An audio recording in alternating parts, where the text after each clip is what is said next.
How much time do you spend every day working on your dream? In the last 90 days, how many books have you read? In the last year, what new skill or knowledge have you acquired? What kind of investment have you made in you? You don't want it badder than you want to party. You don't want it as much as you want to be cool. Most of you don't want success as much as you want to sleep. Some of you love sleep more than you love success. And I'm here to tell you today, if you're going to be successful, you gotta be willing to give up sleep. There is no shortcut. There is no hack.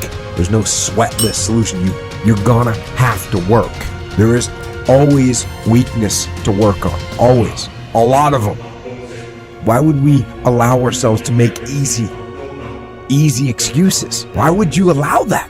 Are you going to make today count? Because that's all you can control. And that's all that matters. It doesn't matter where you start, guys. It doesn't matter what talents you're born with. It's about where you finish. And this race isn't over. It's not over. You could still come in first in the marathon. But you gotta start today. You gotta start now. You have everything you have. Everything you need is inside you. But I realize that doesn't mean just because you don't think you're good enough, doesn't mean you can't be good. Doesn't mean you can't be great. Doesn't mean you can't carry on. But it's not gonna always be like this. Your condition is not your conclusion. Nothing is impossible. So you have to decide before you leave, what's that first thing that's been impossible for you? I want you to attack it and overcome it.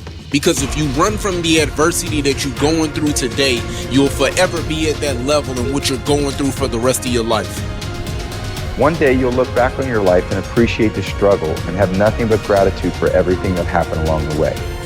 And you come to recognize that in return, you're given the chance to earn the greatest edge of all, and one that can never be taken away.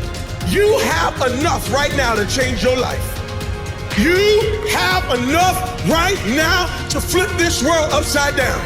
You have enough. You got enough power. You got enough anointing. You got enough grace. You got enough patience. You got enough gifting to make your money, get out of debt, get yourself together, and change everything about your world. Realize that you have the ability to make an impact. You have an opportunity to change that story in your head. Put yourself out there, because when you do, amazing things happen. The essence of life is growth. The essence of life is growth, to do the best you can.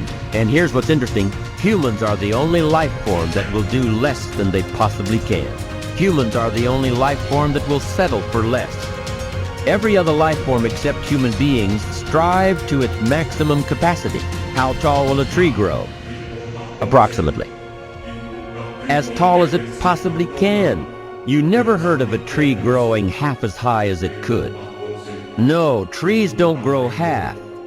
Trees send their roots down as deep as possible, stretch their limbs up as high as possible, produce every leaf possible and every fruit possible.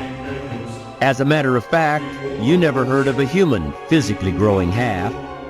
We keep growing until we're done. Now that's a part of life we can't control. It's genetically coded. And that's probably why we keep growing till we're done. Because we can't control that part. It's the rest of our growing that we control. The growing of our minds, the expansion of our minds, that we can control.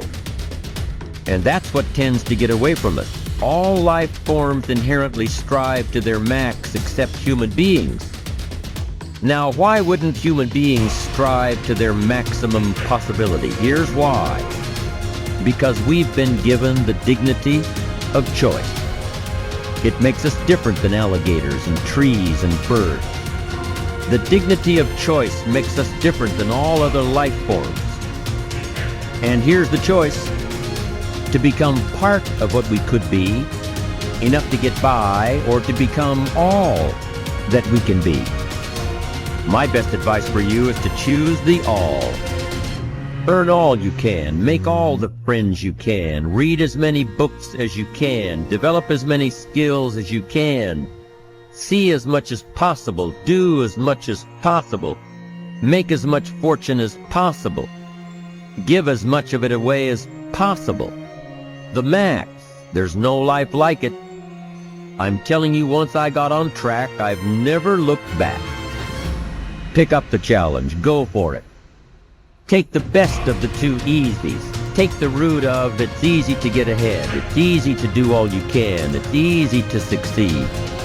It's easy to have financial freedom. The more you do, the more you get. See, if you're playing it safe, you're not going to win. If you're playing it safe, like that old saying, you know, you were taught when you're a little girl, better to be safe than sorry. Well, that's a bunch of crap. It's not better to be safe than sorry. It's by trying things that you figure out how far you can go. You got to get outside the box. Like it's reported, Edison tried 3,000 ways before he built the incandescent light. He said he didn't fail 3,000 times. He said there was 3,000 different steps to building a light bulb. Well, there's different steps to get to where you're going. And I really do treat winning and losing exactly the same. I do not let it upset me. Do you think that's a big part of why you're so successful? Well, it's part of why I enjoy it. Yeah, I think it is, because I'll try anything. Like if I'm into an idea, the idea of losing never enters my mind. See, I have worked with giants.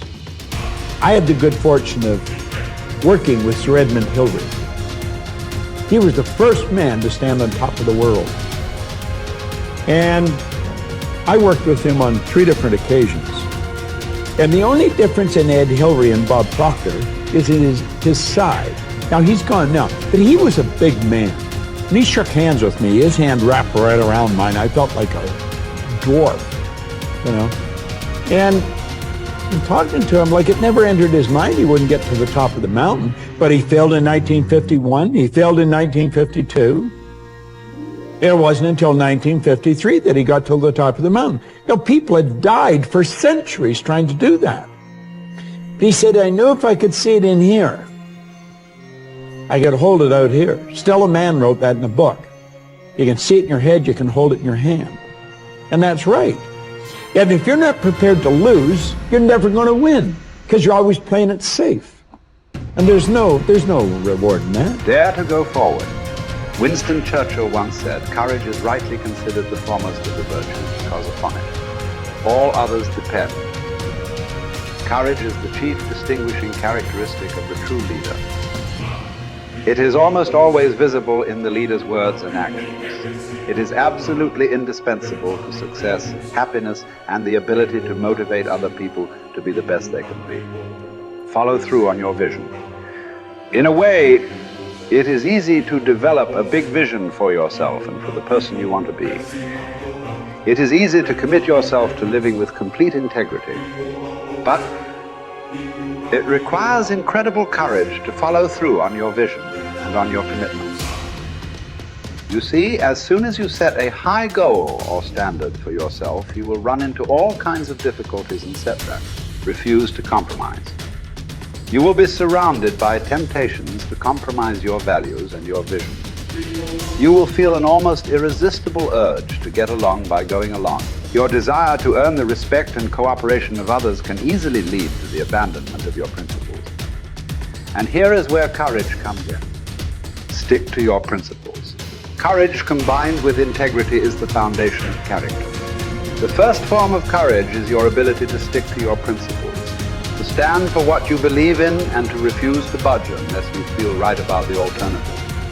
Courage is also the ability to step out in faith, to launch out into the unknown, and then to face the inevitable doubt and uncertainty that accompany every new venture.